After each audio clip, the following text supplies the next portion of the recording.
The 3 little angel. Oh, super cute. Ang lusog naman. Ayan, ito 3.5 kilos to. Ito 2.5. Ito 2.8 kilos. Ayan. The 3 angel. May isa pa hahabol. May isa pang hahabol na baby. Ayan oh. 2 days. Dalawa sa isang araw sila pinanganak. Super cute ng baby ah. Ayan oh. Ay, ayan pa siya. Ayan, humabol yung isa. Ayan. The 4 angel. Kakatuwa naman tignan.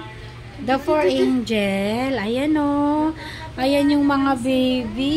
Super cute. Cute baby boy and girl. Isa lang ang baby girl dyan. Ito yung girly. Yan yung girl. Tanggal yung isang medyas. Super cute Oh, na. nag-iisang girl si Riley. Ganda